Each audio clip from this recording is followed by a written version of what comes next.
What's going on, guys? This is Razor back with another video today, and we're going to be talking about my 2007 Toyota 4Runner Limited. This was my first car. It has about 260,000 miles on it now, and over the past few years I've just been doing some small things here and there just kind of as I go to improve the car, and I really enjoy going camping and off-roading in it.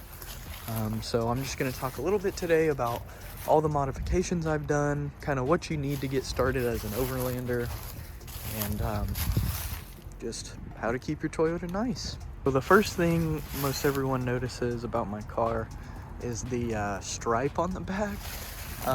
This is from a 5th gen 4Runner that I just repurposed. It's for the back window on the 5th gens, but I just put it on my car because I thought it would look cool. I love the way that it's turned out. It really gives a lot more dimension to the car because it can look really flat. So my wheels are from Rock Tricks. These are RT 107s, I believe. And this is a fantastic starter wheel. I paid a little over $800 for the set of 5. I have the 5th spare in the back. I've got my 5th spare down here. It's a full-size spare with the same tires as the other 4 tires. These rims have never ever let me down. They've been awesome since the beginning, and since I do off-roading, I knew I was going to get them all scratched up.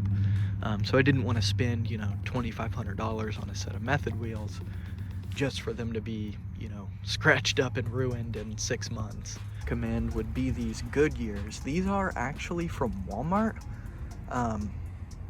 Obviously these aren't going to be the best tires ever. Nitto is almost always going to have a better tire. Mickey Thompson's will always be a good tire too, but Goodyear's also good, and these are super cheap. So if you're just looking to get really quick into off-roading and see if you enjoy it, I would highly recommend these. I paid just over $800 for a full set of 5 from Walmart, which is an incredible deal considering they're all-terrains. They're triple snowflake rated, so these have the same rating as like the BF Goodrich KO2s and most of your really advanced all-terrain tires. They're 265, 70, 17, so they're not very different from the stock tire size. I think they're about 1.5 inches bigger. But you honestly don't really need that big of a tire. I would say about a 33 would be all you really need unless you're hitting some serious trails. And this is a little over 40,000 miles, same life as the rims. And I mean, as you can see, I've still got a full pinky in there worth of tread. I probably got at least another 20,000 miles on them, maybe another 30. Because they don't look that different from when they were brand new. So, I mean, getting 50 to 60,000 miles out of an all-terrain tires, that's pretty good. The last thing I wanted to mention about these tires is the road noise. I will say they're not the best with road noise as they wear down, but initially, I would say the first 20 to 25,000 miles, you will have almost no road noise. It'll sound like you're driving on highway tires. But once you get to, a little past 30,000 miles, they kind of start to wear more, kind of start to resonate a little bit in the wheel well and make a little bit more noise. But I have a full exhaust, so I hear my exhaust more than the tires. Okay, and that brings us to our next talking point in here. As you can see, I have some JBA long tube headers.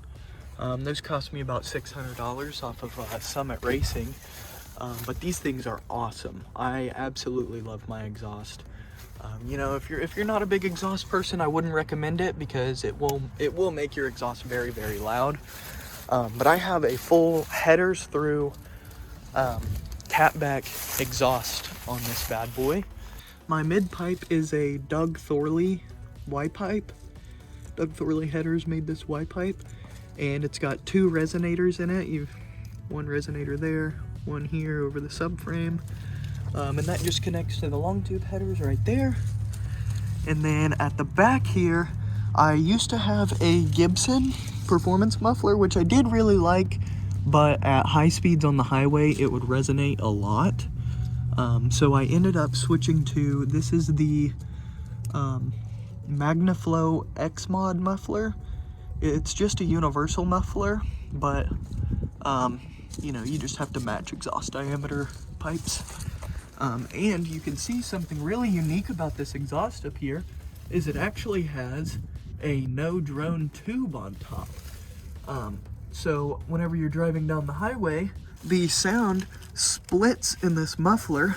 There's a little split right here, and some of the sound goes this way, some of the sound goes this way, and it runs down this pipe, does a 180 into a resonator, and the exact length is calculated to have a destructive waveform run back through the pipe, back out and into this outlet to come out. So it reduces the drone at high speeds, which is really, really cool. If your exhaust is drony and really loud, I would highly, highly recommend the MagnaFlow X Mod. And as you can see, I've got a little pre-axle dump here. I really like this because I dropped my old Gibson on quite a few rocks and it kept bending up into my bumper and started melting my bumper paint on the back. So I would highly recommend something that drops before the, maybe you can do an after axle, but I would highly recommend not running your exhaust out the rear bumper if you're going to be overlanding.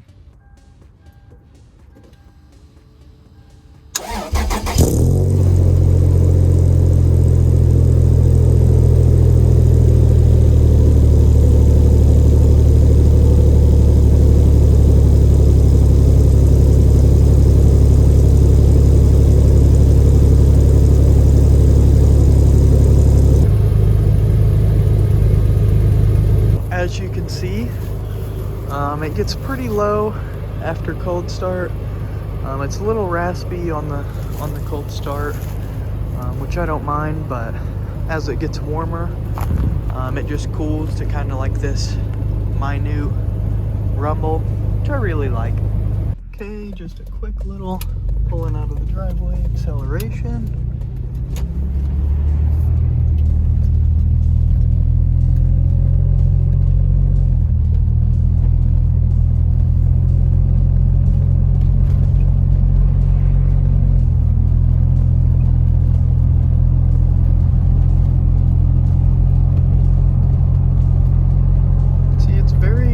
Subtle.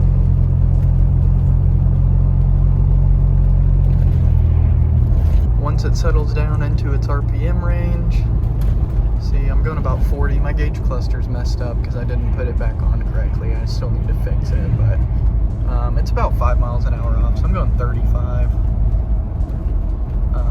But as you can tell, you basically can't hear the exhaust at cruising speed around town, which is really nice. Now, obviously, she's got some rattles. She's 20 years old and has 250,000 miles on her. So, like, my sunroof rattles, and sometimes my A-pillars rattle, and, you know, pretty much everything in the car rattles from time to time. It's just, you know, that time of year, super cold, everything starts to shrink and get a little bit loose.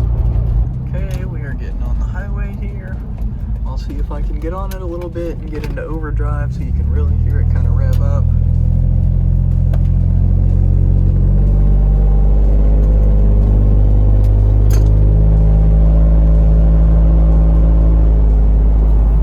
I gotta get around this corner.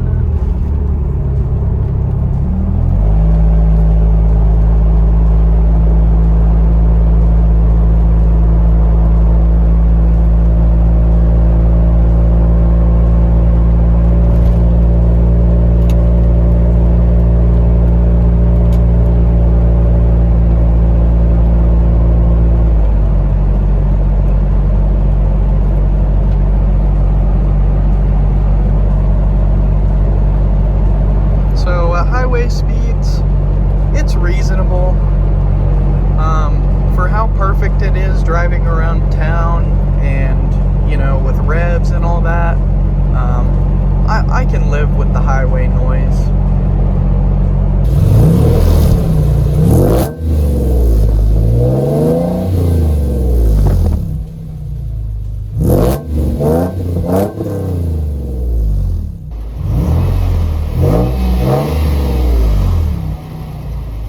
next thing I wanted to talk about was my suspension. So this is the Ironman 4x4 Foam Cell Pro Kit, and this has been absolutely incredible. I did not really like how they packaged everything and sent the instructions, because some of it was a little bit unclear on specifically the rear shocks. However, the performance is magnificent. Since the day I put this suspension in, the car's ridden like a dream. And then one more thing with the front suspension is I would highly recommend taking off your front sway bar and getting a stronger rear sway bar. Tinkerer's Adventure has a huge breakdown of how to run your sway bar setup on Tacomas and 4Runners. And by far the best setup is to have no front but a stronger rear tensile strength sway bar, because your limit is in the front here. It's in this IFS. Your rear axle has more than double the travel distance of this. So, you know, say you've got 7 inches of travel up and down, your rear axle can go 14 inches up into the wheel well. And so whenever you remove this front sway bar, it allows the front arms of the suspension to act independently. So instead of having a bar that runs across, and whenever, say, this side goes up, the bar will twist up and it wants to pull that other side, the left side, back up with it. And as you can see, that blue thing in there, that is my higher tensile strength sway bar. It's for an FJ Cruiser, but the chassis are the same on those here 4Runners and FJs. So I would highly recommend stronger tensile strength rear sway bar. And here, these are some no-name lower rear control arms, and I've got some uppers back in there that you can see right there. As you can see, I also welded on some skids. These are a must-have for off-roaders. I was at an off-road park in Tennessee and got on a 9 trail on Onyx off-road and completely smashed this link in. You can't really see it, but it is very bent and very very hard to get in there. Here is my AFE GT Momentum air intake.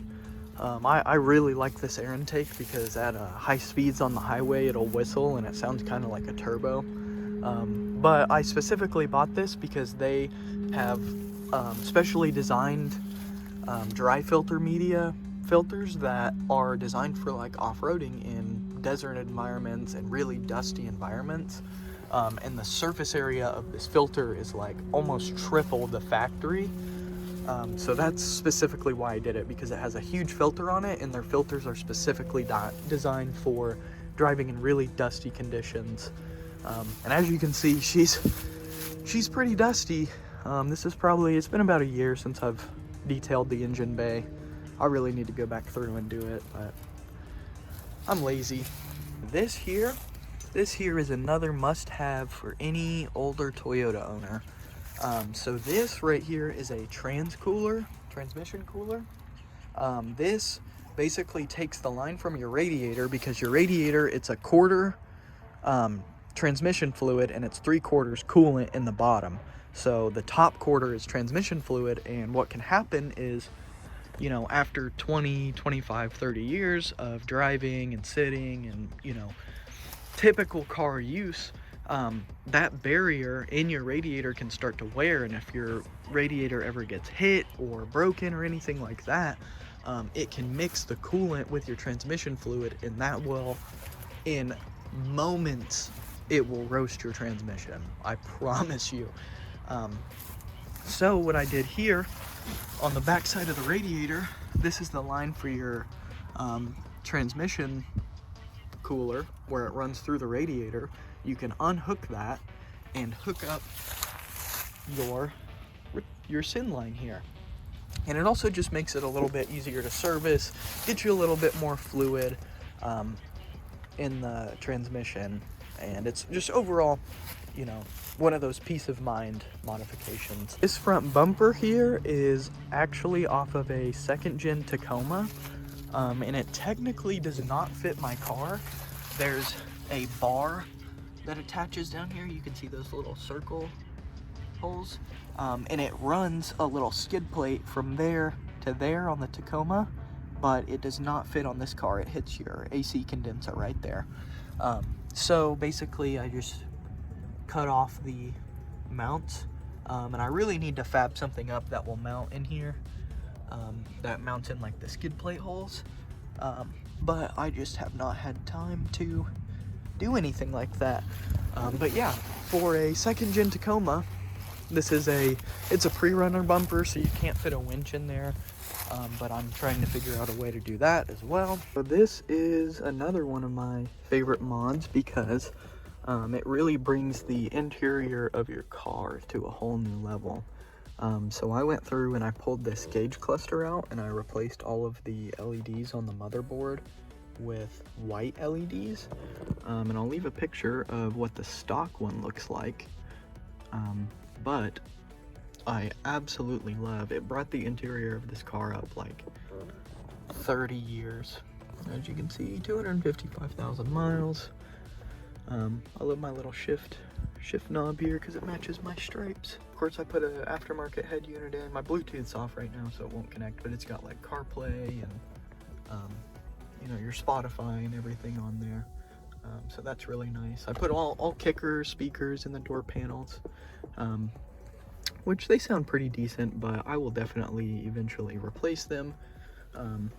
You can change the color of this screen, but since all of my buttons here, all of these buttons have yellow lights, I kind of wanted to leave a little bit of the orange in there.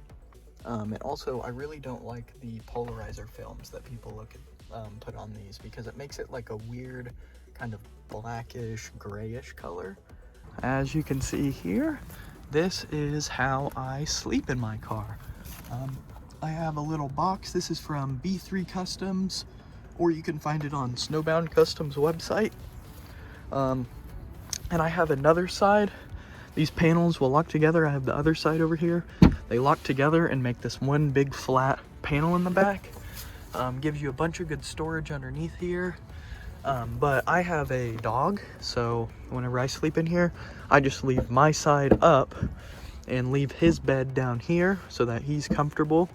And then whenever I leave to go, you know, drive on my trail in the morning, I just pull this guy out because this guy just attaches to the box like that right there.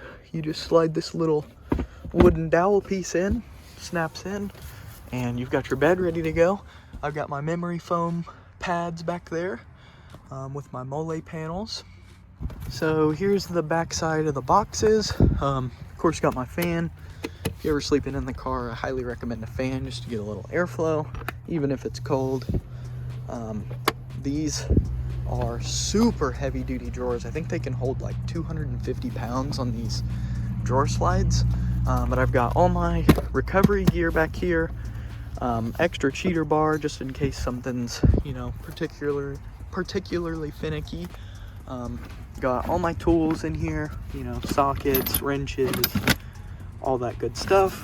Anything you could really need out on the trail. This is a bunch of survival gear, you know, like your life straw and knives and saws and stuff like that. Obviously got the impact and the mini. Got my hammers, my straight wrenches. And then on the other side here, this is just more of my entertainment stuff. So obviously fishing lures are this is my knife set. So I make, you know, food at camp, and anytime you need to cut up any meats or any vegetables or anything, this is a fantastic knife set from Walmart, I believe. GSI, I highly recommend GSI. They have super high quality outdoor stuff. Battery jumper, just in case. I also have a set of jumper cables, but in case nobody's around, this guy will jump you. A safe with, you know, all of my secret information and stuff. And down here is my little camp stove. This was like $20 at Walmart. Highly recommend. She's never given up on me. And as you can see back here, I've got my mole panels. These are a bunch of straps and tie downs for the mole panels. I've got even more up here. This is some recovery gear, and these just pop on. They snap onto the back here.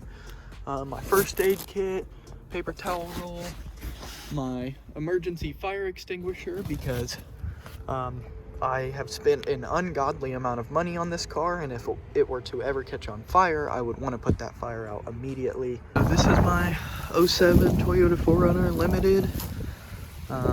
She's my baby. I try to take really good care of her. I'm gonna try and make her last as long as I possibly can, and see how long this Toyota engine can last. So thank you guys for watching. If you have any questions about where I got some of these parts, or how I managed to install some of these things, just leave a comment below. Go ahead and subscribe if you want some more Toyota content, and thanks for watching.